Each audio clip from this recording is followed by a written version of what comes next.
من المؤمنين رجال صدقوا ما عاهدوا الله عليه فمنهم من قضى نحبه ومنهم من ينتظر وما بدلوا تبديلا. Assalamu alaikum wa rahmatullah. Allah subhanahu wa ta'ala in Surah Al-Adab, ayah number 23, He says, مِنَ الْمُؤْمِنِينَ رِجَالٌ. From among the believers are men who have proven true to what they pledged to Allah. Some of them have already fulfilled their pledge with their lives, and others, they're waiting their turn. They have never changed in their commitment in the least. Inshallah, today we aspire to talk about the topic of manhood in Islam. And this ayah here lays a foundation that there is a direct call out in the Quran that from among the believers are rijal. And I want to make sure we set the tone that we are all men, alhamdulillah. But through this reflection here today, we want to increase in our degree of manhood. We want to increase in what it means to be a man. And there are many aspects to this, so some of the aspects we're not going to cover specifically is what does it mean to be a father? Because that's an entire discussion by itself. Or what does it mean to be a husband? Because that's an entire discussion by itself. So today, inshallah, we start with maybe some foundational things. There's a wonderful book that I went through in preparation, which is called 44 Ways to Manhood. And if you would like to read this book, it's really done quite well, based on the Quran and Sunnah, presenting to us what this means to be a man. Of course, this is a topic today that perhaps, as I just said, you might get a little nervous. What are we going to talk about? Is it age appropriate here? So inshallah, I have kids too, they're in the building, so everything is going to be age appropriate. But today, with this whole issue of identity, and that has become now a trigger word for us when you hear the word identity, we want to step back from what our society is doing to break down what it means to be a man, break down what it means to be a woman, and truly return back to the Quran and Sunnah. As Muslims, we have been blessed with not only Angel Jibreel alayhi salam, who Allah subhanahu wa ta'ala describes in Surah Taqweer as Muta'in Thumma Amin, that he is a trustworthy messenger, but also Rasulullah sallallahu alayhi wa sallam is also a Sadiq al-Amin. So our deen has been handed down to us through those that are trustworthy, reliable. And so as we study our Quran and we study the hadith of the Prophet ﷺ, we don't need approval from society. A simple example, we know the hadith of the Prophet ﷺ, that if you're eating some soup and a fly falls in, what do? Dip it, right? When we read that hadith, and imagine you're in the 8th century reading that hadith, you may not have access to modern science, but you have this deep love of Rasulullah ﷺ. So you say, if the Prophet said it, I'm going to do it. Now, with modern science, we can go and do the chemical analysis and confirm these hadith, but we never needed the confirmation. That's just an added bonus. So as we go through some of these topics today, I am going to pull in some modern thoughts of science, some modern thoughts from psychology, but that's just bonus. That's not the premise by which we validate our deen. Our deen doesn't need to be validated. It is coming through a trustworthy messenger, sallallahu alayhi wa sallam. So again, the idea here is to cover 4 topics, if Allah wills, which are anger, vulnerability, management, and brotherhood, inshallah. So I start with anger because when you first think of the word man, you might think of one who is strong physically, one who has a commanding experience, a commanding characteristic, one who is very harsh and direct. But with Islam, it's anything other than that. And we'll go through these ayat and hadith to pull back the layers of what it means. So the first thing is anger. One of the things that men are known for is for getting angry. When you study in secular sciences, they will say, women never started wars, it's always men. Men just get angry and then they blow up things. So anger is a topic it's amazing that our Prophet ﷺ has told us so many things about anger.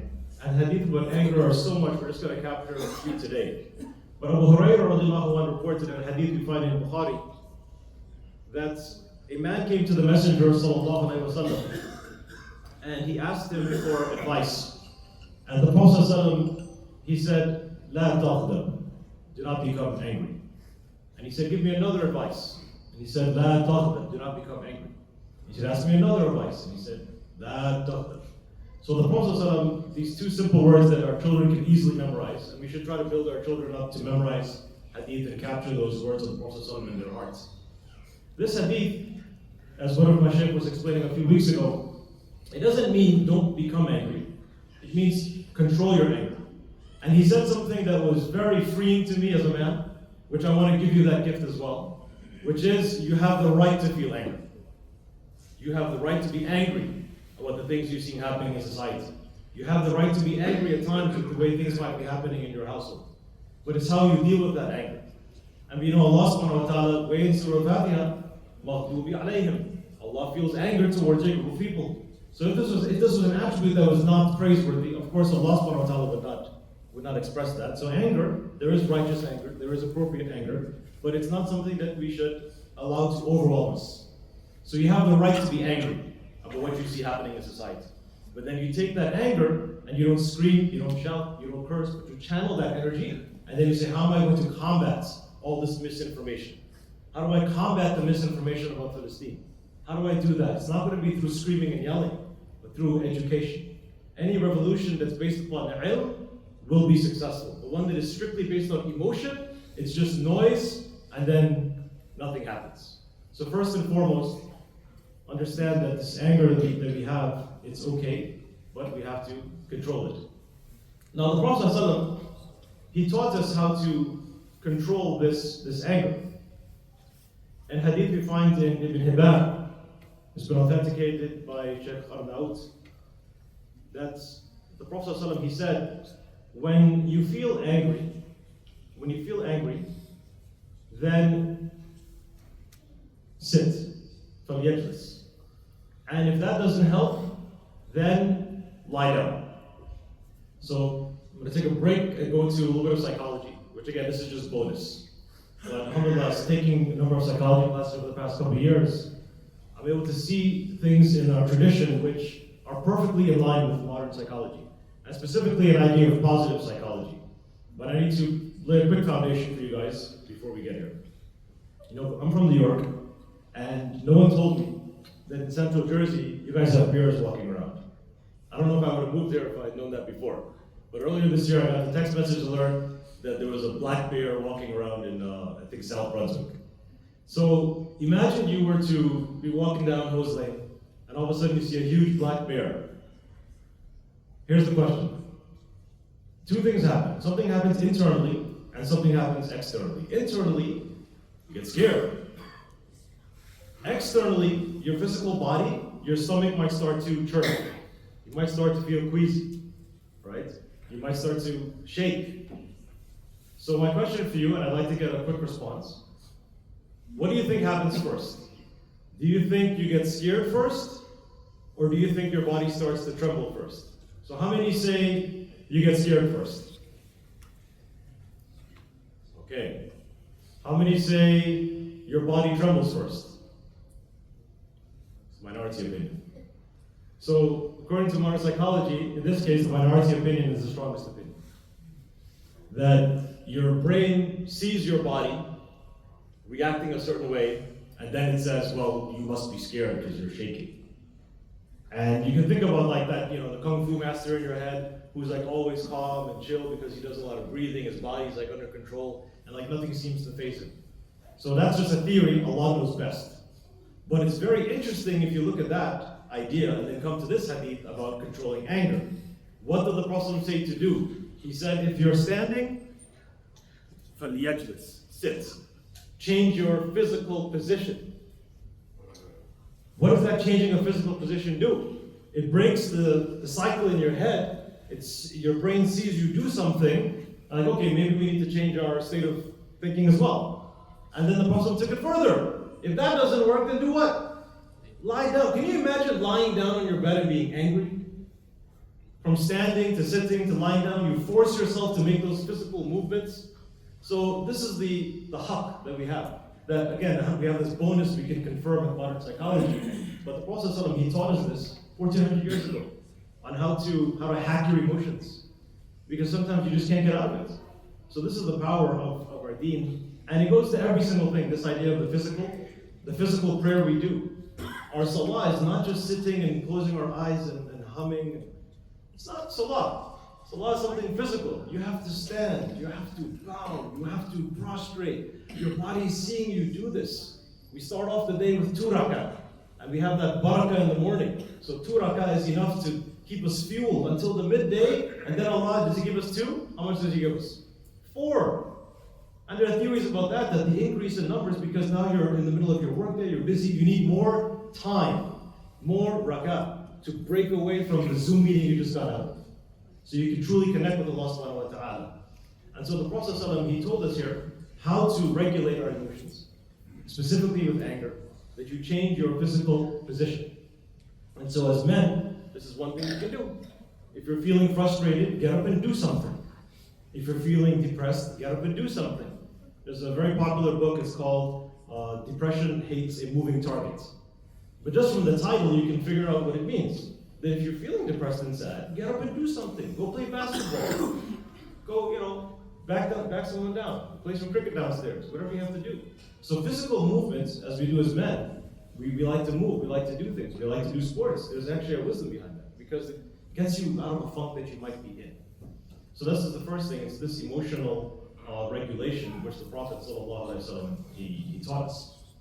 Now, when it comes to anger, another thing we learned in psychology is that anger is a secondary emotion. And I know it's very early in the morning, and perhaps you all didn't have your coffee. Anyone had coffee already? I want to see who are the real coffee addicts. No?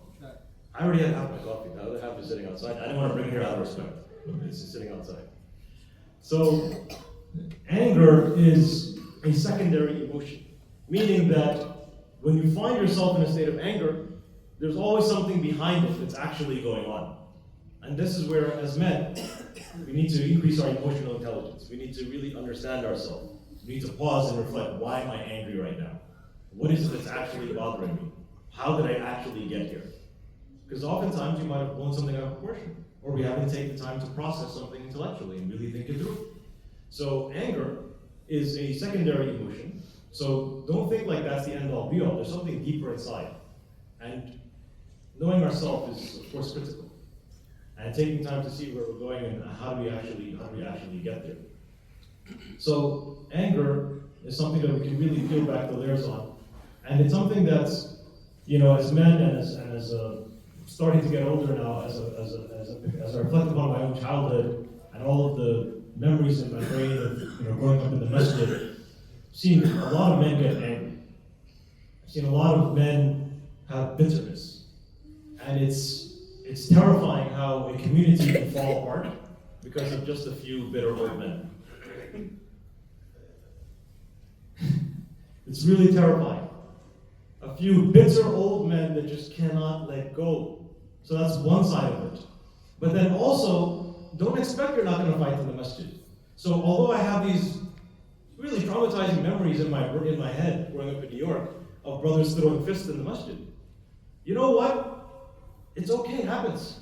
We're human beings. We're not going to see eye to eye on everything. So we can try to say there's this utopian society where we don't get mad at each other, or we can say, yeah, anger is a real emotion, and we're going to work it through. We're going to get over it. We're going to let go. We're not going to be bitter. You got into a fight with a brother, that's fine. You can still get over it. You can still make amends. And we'll talk about that in the end when it comes to brotherhood. So anger is a natural human emotion. You should let your boys know you're going to see some men get angry throughout life. You might see it happen in the masjid too, but that's okay.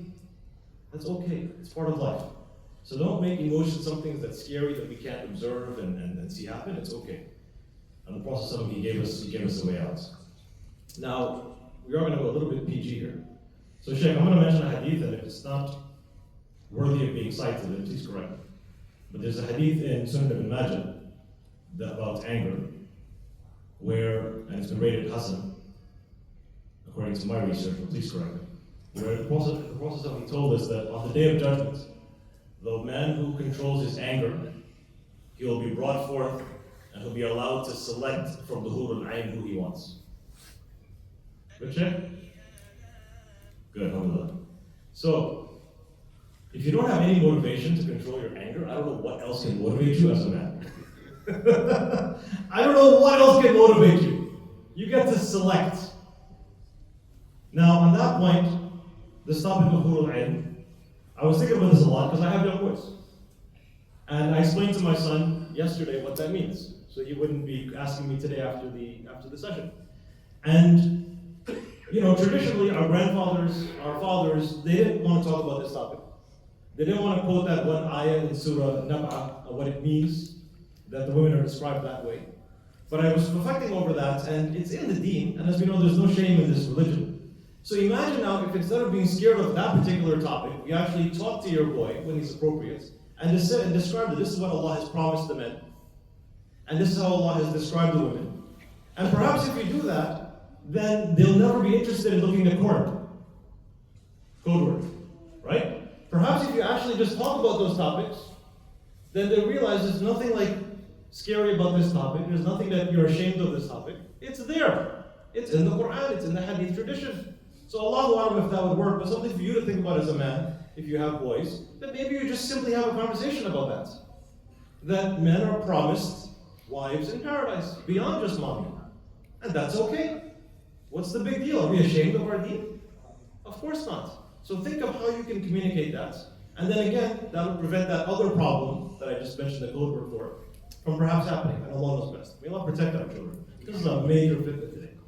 So we got to be creative. We got to be able to take risks and talk about that topic openly so they don't lose their manhood. Because that's one thing that does do. Growing up watching that stuff will destroy your boy's manhood. And subhanAllah, one of my friends, he's a chaplain in the Midwest, and he said the rise of the rainbow group is directly tied to that issue. Because when you overwatch the normal, then you get bored, and now you have to go to the abnormal. Because it's like you've reached a threshold. And it's the same thing with like horror movies. You overwatch horror movies, you're desensitizing your body, and then we wonder, subhanAllah, why we can't cry and so on. So again, our emotions, our heart, we have to truly protect it. The next topic I wanted to go to is crying and vulnerability. Crying and vulnerability. Alhamdulillah, if anyone caught the third khutbah yesterday, our beautiful brother who led the khutbah, he shed a couple tears right here. And alhamdulillah, I shed a couple tears too. And this is something in our tradition which, again, if you look at manhood today, it's about strong. But when you look at our tradition, it's crying does not violate one's manhood. In fact, it validates it. Shows that you're in touch with your emotions. You're in touch with your Lord. You can see truth and be mesmerized by it. You can feel the Quran in your heart and have it affect you. That you're alive spiritually. So Allah subhanahu wa ta'ala, He tells us in Surah Al-Anfal, in one of the scariest verses that we come across, in the very beginning where Allah subhanahu wa ta'ala says that the believers are those who, when they hear the Quran, their hearts tremble. And that's scary because how often do we feel that? And this is a condition for the mu'minun, that the hearts tremble when they hear the Quran.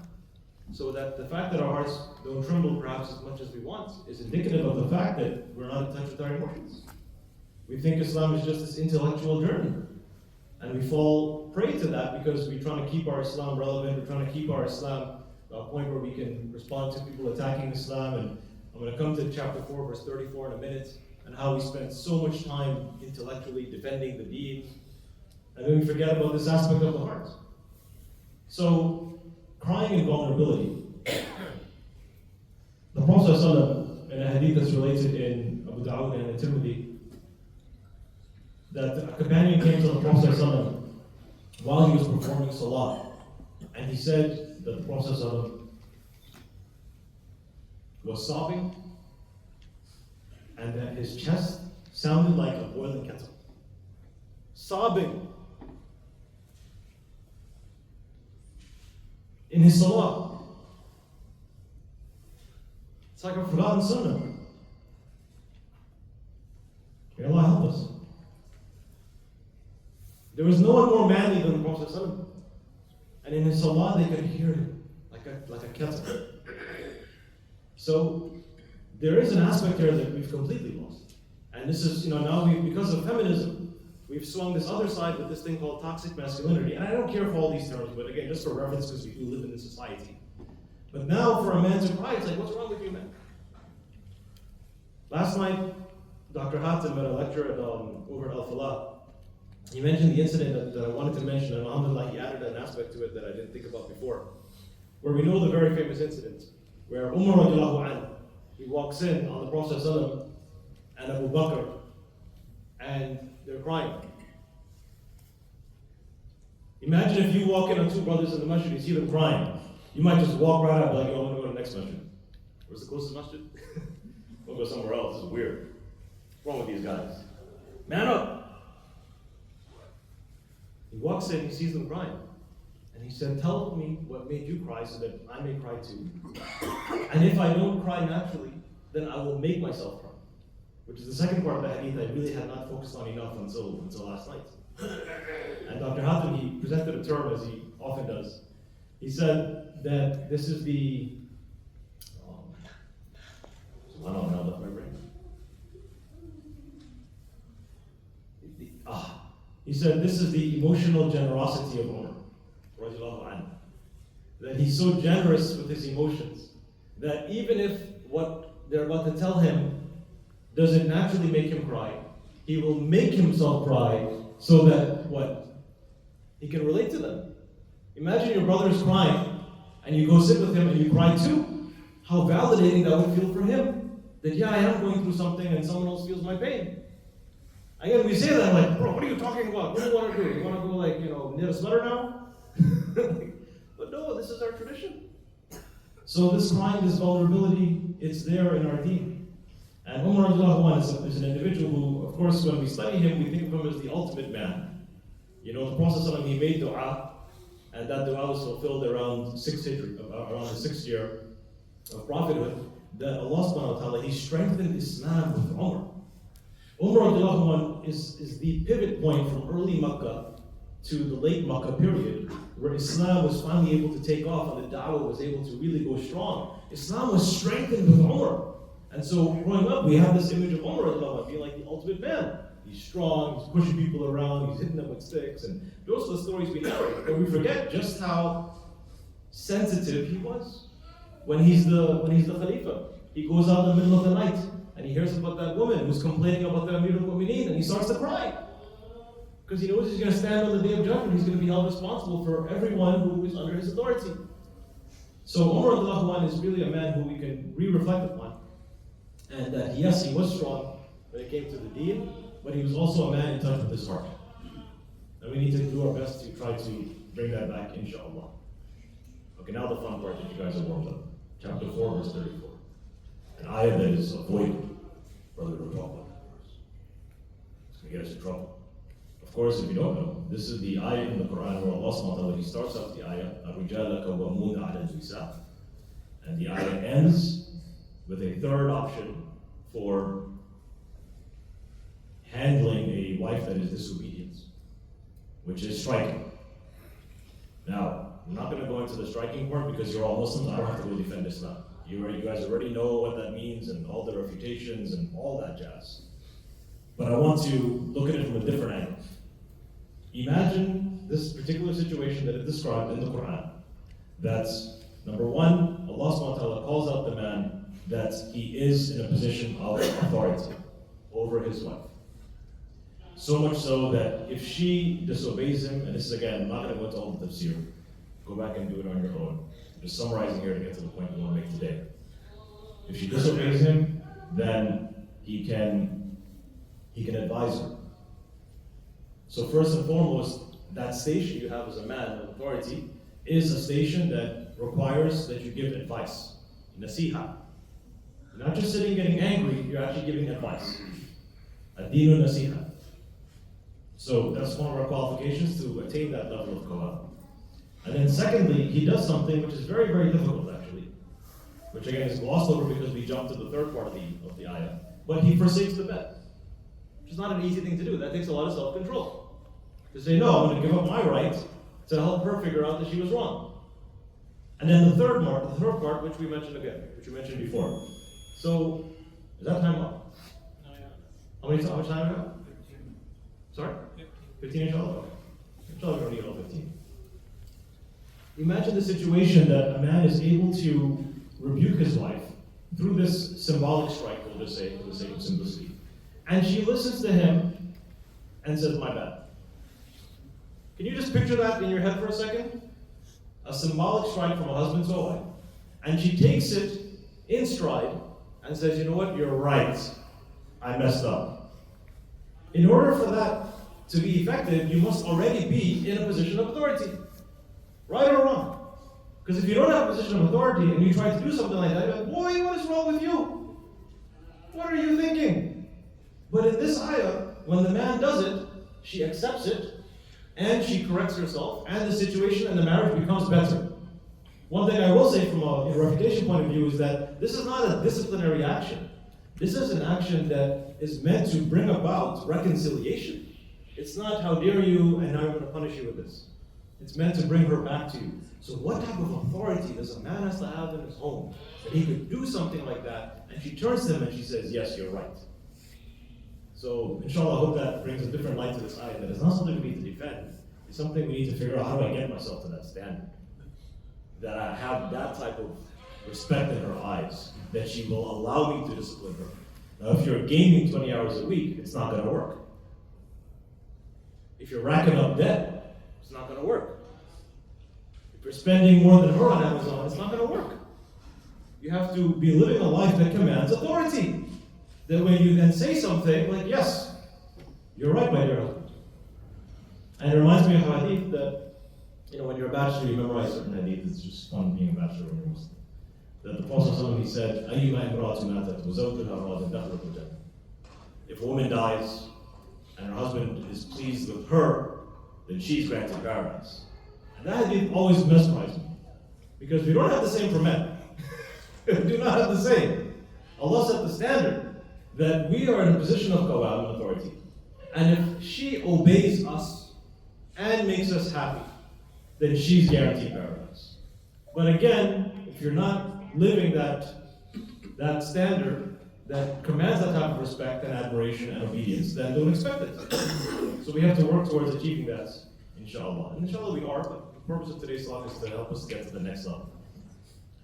I was watching a nature show a couple weeks ago, and it started off in, I believe, Ethiopia. Was it Ethiopia? Where there are these geese on top of a cliff, and the cliff was extremely steep. And the geese had planted their nest over there so that the coyotes and the predators couldn't get to the eggs and the babies. Geeslings, I think. So it was really amazing. They're on top of this cliff. So now these little geeslings, is that what they call geeslings? Goslings? Thank you. As they're getting bigger now, the mother cannot travel to the pasture and get the grass quick enough and the worms quick enough to keep them satiated. They need to get to the grass, which is at the bottom of the cliff. But there's a problem. They can't fly yet. So they need to jump. And they need to endure crashing against the side of the cliff, hitting rocks, hoping that their major organs don't get destroyed. So it's a true leap of faith. And how does it start? It starts by the male duck. Again, I don't remember the specific terms.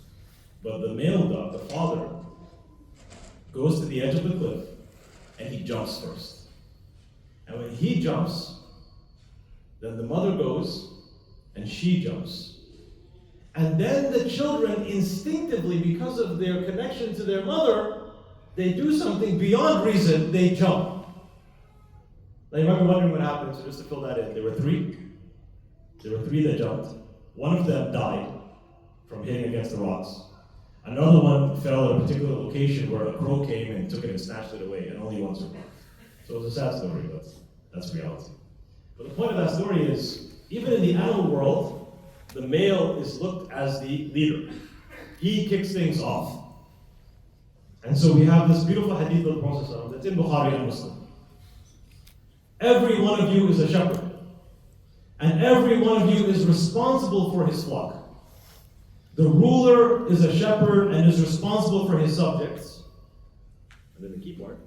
A man is the shepherd of his family, and he's responsible for his flock. But then it continues. And a woman is a shepherd for her husband's home and of his children, and is responsible for them.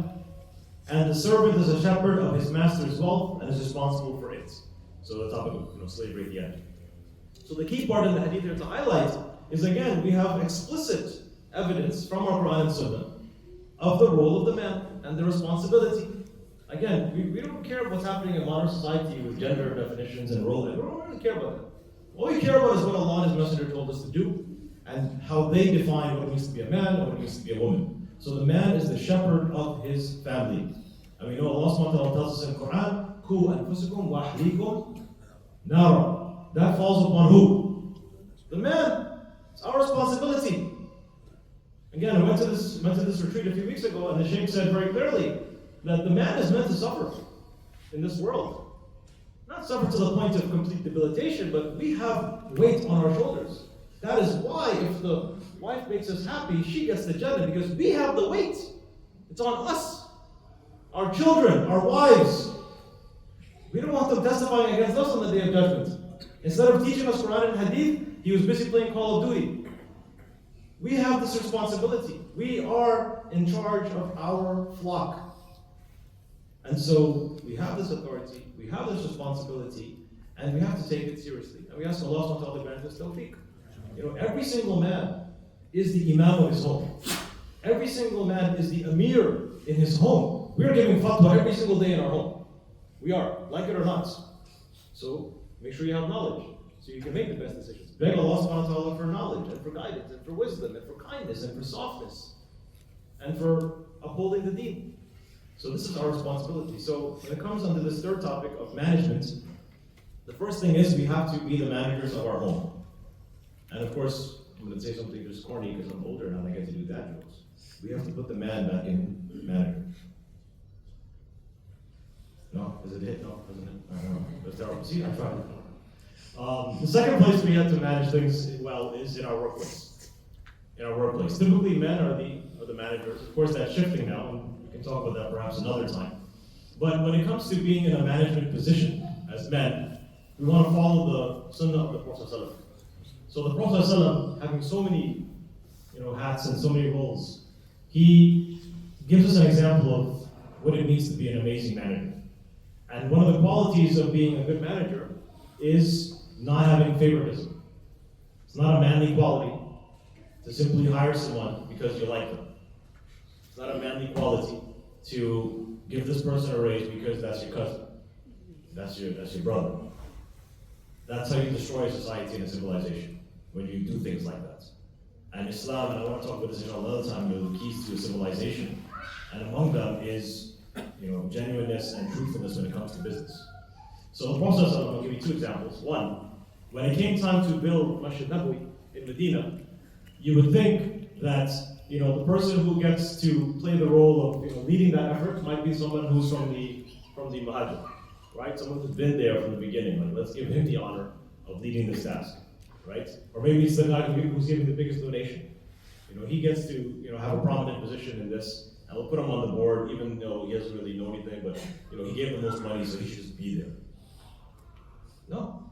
The Prophet ﷺ, he chose Salman for the task of building the masjid. Why? Because Salman had engineering experience. He knows how to construct the building. He's offering amazing advice. He's making it very clear that he's got the skills to do this task. And so he's appointed this position. And you can imagine, this Salman, he's not even Arab. So at the same time, he's breaking these traditions. Now we have these laws and equal opportunity and DEI, if you work in corporate America, right? Diversity, exclusion, equity, inclusion. This is way before DEI. The Prophet ﷺ is just looking at people's qualifications. Because what we have today is now you have to have someone from the regular community. Now you have to have a Hispanic person, now you have to have a black one, just to make sure you fulfill the quota for DEI. That's how you destroy society. People have to be given roles and responsibilities and job functions based upon qualifications. It sounds pretty simple, but unfortunately that's what happens. I've worked in corporate America my whole life. You see people have a job. Why does that person have a job? Probably just to hit that quota. Second example, when it comes to the adhan, we know that Umar radiallahu anhu, he had the dream about the adhan. Now if it was us, we would say, oh, you had a beautiful dream. Why don't you take the honor of calling the adhan first? But again, the Prophet ﷺ doesn't just make like emotional decisions. He's an amazing manager. And he knows to look at the qualifications of the people. So he looks at his gathering and he picks Bilal. Why? Because he had a loud voice. He had a beautiful voice. And it's just an added bonus that now it's also messing with the Arabs. That now there's a dark-skinned man standing on top of the Kaaba and they're staring at him. Can you believe this? Right? Just an added bonus. But that's not why he was given that task. So we should not twist that story. He was given the task because he had the best voice and he had the most beautiful voice. So we also want to follow this sunnah when it comes to management. The third area of management that we must be careful of as men, because we are in charge, is our time. And the Prophet ﷺ, in a longer hadith talking about the 5 things to take advantage before 5, I'll just quote the section on time. And the Prophet ﷺ advises to take advantage of your free time before you get busy. As men, when we have free time, and again, this is coming from a retreat that myself and a couple others here went to. You know, as men, sometimes we need to veg out. Because we're frustrated from work, we're tired from work, we're just burnt out. You need to veg out, you need to recoup, you need to decompress, whatever you want to call it. And the Sheikh was saying that if on a daily basis, you know, you have a tough work day, and then you spend 3 hours every day just vegging out, then you're not serving your family. And you're certainly not serving your community. So he put a time limit. It was his personal fatwa, so you don't have to follow it if you don't want to. But he said 30 minutes is enough. If you need to recalibrate, 30 minutes, tell your wife, tell your kids, communicate openly. It's another topic we can do another day. Communicate openly. Listen, I had a long day. I want to get all that junk out of my head from all those Zoom meetings. I don't want to have to, be thinking about it and then throw it on you and they get angry at you. So I'm going to preempt this. I'm going to take 30 minutes. I'm going to go for a walk, or I'm going to go for a bike ride, or I'm going to go hit the masjid real quick for salah, and I'll be back. And then you move on. But now we kind of give ourselves an excuse to just veg. So you add up how many hours in the week have you just spent just vegging? It's like, you can get to 20 hours so quickly. It just adds up. But time is something we have to respect. Allah subhanahu wa ta'ala swears by time in the Quran. Well, awesome. So, as one sheikh said, you'll have enough time to rest when you're dead. So while we're alive, we gotta keep pushing. We gotta keep pushing. And we ask Allah subhanahu wa ta'ala to give us strength and tawfiq. We look at the scholars of the past, they achieved so much. They're not superhumans, they're not from Marvel or DC. They're humans just like us, and yet they're pumping out books all the time. I was talking to Abu Zayd last week, and he showed me the collection from his teacher, Sheikh Akram. And one book that Sheikh Akram wrote is 2 shelves. There's 40 volumes. And he was like, people won't read that many books in their life. And he wrote an entire 40-volume book. So, and he's not a superhuman. He just probably respects time, perhaps more than the average person. So respect time, know that it's a creation of Allah subhanahu wa ta'ala, and we have to make use of our time as men. Thirdly, management. So management, we had 4 things we want to talk about. One was management of your home. The second was management in work. Third was management in time. And the 4th area of management is with respect to money. With respect to money. In the Quran, Allah subhanahu wa ta'ala sets the standard that typically men should know more about money. And again, I like to revisit these verses because they're verses that we kind of shy away from. So we know the ayah in the Quran, ayah al-Dain, the longest ayah. And in the middle of the page, it talks about witnesses. And you have 2 men. And if you don't have a man, then bring how many women? 2, right? Because basically, men are usually more in finance. I mean, if you just do a Google search or go on ChatGPT, what are the percentage of CPAs, men versus women? It's going to be predominantly men. So men are typically those that manage money. Don't wait for your wife to go do your taxes. It's never going to happen. You have to do it yourself. So when it comes to money, the Prophet ﷺ, he told us that seeking lawful earnings, seeking lawful risk, it's wajib upon you after the other obligations. So after our 5 daily prayers, next major obligation, making sure the money you bring into your home is halal. And as men, we have that responsibility. And that's a really, really critical point. We can reflect upon Imam Nawawi, rahimahullah. When he was away from home studying the deen, he refused to eat the food of the people there because he didn't agree with the way they earned their money. And it's this whole sharecropping thing, which I can't get into, and I'm not really fully knowledgeable on all that and the nuances, but nonetheless, he held the opinion that the way they were doing their finances in that city, that the money was not halal. So he would wait until his father brought him food, and he knew his father had halal earning, so now he's eating food that has barakah. And that's a whole topic in and of itself. So make sure as a man, you're only bringing halal money into your home. Don't be using haram ETFs to go pay your bills. Use the halal ETFs. They're doing really well, by the way. When it comes to money, a little side note. You know, the top 3 halal ETFs in the stock market right now, alhamdulillah, I've invested in all 3. My blended increase is 20% for this year. So if you had 100K at the beginning of the year, you dropped it, you would have had 120. So, not just Amana, the HLAL, SPUS, and UMA. Again, I'm not a financial advisor or a stockbroker, but I'm just telling you the facts. 20% overall for the year, alhamdulillah. And the year's not done yet, but I think the election's probably going to tank it. So seek knowledge of finance, be in charge of your finances. And I asked Dr. Hatem last night, so I asked him a question I've been really dying to ask him, which is how do you get the energy to spend more time with the deen? You know, we're all passionate about our deen. We love our deen, we love our community, we love MCMC, we want to make it strong and productive. How do we get more time to benefit the community more? How do we do that? And one of the 2 things he mentioned was make sure your finances are stable. Make sure you don't have to worry about money. Take care of that, so you'll free up more time, because with that financial stability, now you can serve the community more. Now you can give back more. So this is very serious. We have to really take control of our finances. Instead of buying the house with the $8,000 mortgage, maybe just do the $6,000 and use that time and money for something else. Wallahu, you have to make those decisions as men. By the way, in America, there's a report in the Federal Reserve in 2023 that 48% of adults reported spending less than their income. So if a person makes $5,000 a month, only half of the people in America are spending within that half, meaning half are always overspending. So our culture today is, you gotta keep up with the Joneses. You gotta keep getting the fancy car in the next house. Be mindful of that, inshallah, and manage your money well. How much time's left? We're done. Okay, so the 4th one we will not get to, so that was just a bonus, but I put it there as a padding. So inshallah, that's fine, we'll stop there, inshallah. We ask Allah subhanahu wa ta'ala to grant us tawfiq to be men. We ask Allah subhanahu wa ta'ala to make us amongst those that are able to control their emotions, amongst those that are not scared to get in touch with their emotions and to cry before Him. And we ask Allah subhanahu wa ta'ala to make us the best of managers in all of our affairs. قولي قولي هذا واستغفر لكم. السلام عليكم ورحمة الله وبركاته.